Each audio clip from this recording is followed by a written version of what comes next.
watching HRM TV. My name is Shalini Shukla Pandey. While HR and finance have a really strong working relationship with each other, there is somewhat a miscommunication, a communication breakdown of sorts. Fermin Diaz shares with us what language HR should speak to finance in.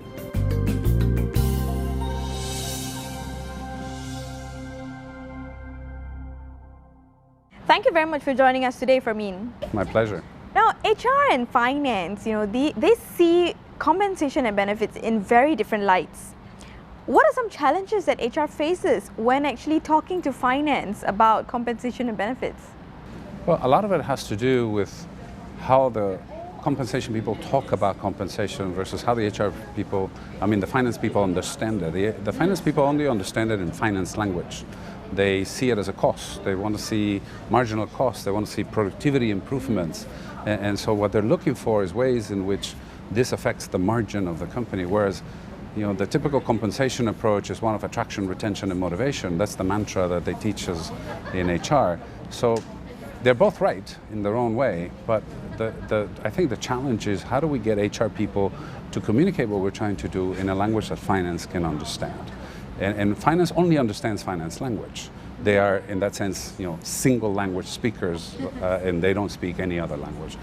Because we speak HR language, we have to translate what we're trying to say into their finance language.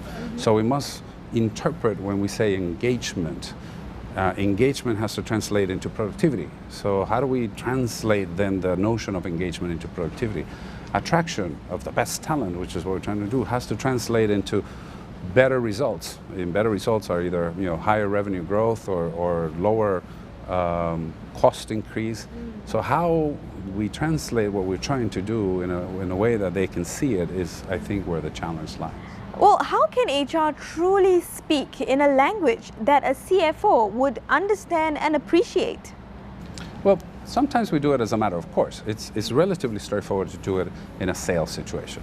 So your sales compensation and the growth in the amount that you pay your sales force should be less than the growth of the revenue.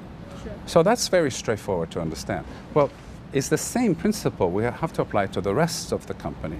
How fast is our compensation overall growing versus how fast is the margin of the business growing? In the end, that's productivity.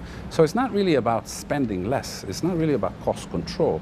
It's about knowing that whatever our compensation growth is has to be less than whatever our revenue growth is, or at least our margin growth is, so that we can truly derive greater and increased productivity.